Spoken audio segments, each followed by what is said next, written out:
এরপরে প্রশ্ন, পান সুপারি চুন বিক্রি করা জায়েজ আছে কিনা? পান সুপারি এবং চুন এগুলো বেচা জায়েজ আছে কিনা?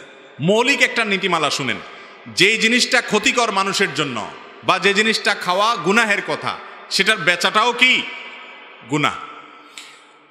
অতএব ওয়ালা তাআওয়ানু আলাল ইসমি ওয়াল উদওয়ান, সূরা মায়েদার আয়াত নম্বর 2 দিয়ে আল্লাহ বলেছেন অন্যায় কাজে একে অন্যের সহযোগিতা করো না।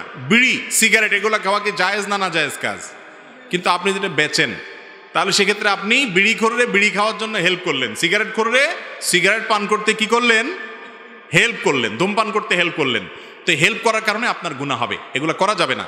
বলে এগুলো না করলে দোকানদারে চলবে না। তো দোকানে হয়তো বেচা কিনা কম হবে, কিন্তু বিড়িখোর ধূমপানকারী মানুষের কাছে যদি আপনার কেনা বেচা নাও হয়, অন্য ভালো মানুষের কাছে কেনা বেচা হয়, উপার্জন কম হবে কিন্তু তাতে বরকত হবে ইনশাআল্লাহ। বরকত বুঝেন? একজনে লাখ টাকা কামাই করে, এরপরে 6 মাস পরে এক রোগে 10 লাখ টাকা খরচ হয়। আরেকজন বেচারা রিক্সাওয়ালা 10,000 টাকা কামাই করে, কিন্তু তার 10,000 টাকা কামাইয়ের পরে দেখা যায় 2 বছর পরে 1 লাখ টাকা জমে গেছে, খরচ যায় আরো টিকে গেছে। এর নাম বরকত। দ্বিতীয়টার নাম কি?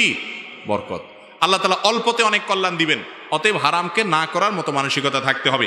পান, মৌলিকভাবে পানের পাতা এটা নাকি উপকারী, আমি জানি না। যদি এটা ক্ষতিকর হয়ে থাকে এটা কেনা বেচা উচিত হবে না।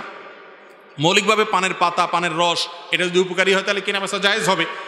আর সুপারি এটা তো খুবই ক্ষতিকর জিনিস, এটা তো খুবই ভয়াবহ জিনিস, এবং পত্রপত্রিকায় লেখাও হয়েছে যে এটা সাইলেন্ট কিলার, এটা বিষের মতো, আস্তে আস্তে মানুষকে ক্ষতি করে নানাভাবে। অতএব ক্ষতিকর জিনিসের বেচা উচিত না। এখন ক্ষতির মাত্রার উপর নির্ভর করবে এটা কি হারাম হবে না মাকরুহ হবে না কোন লেভেলের হবে না অনুত্তম হবে, কিন্তু এটা ক্ষতিকর, এটা সন্দেহাতীতভাবে প্রমাণিত।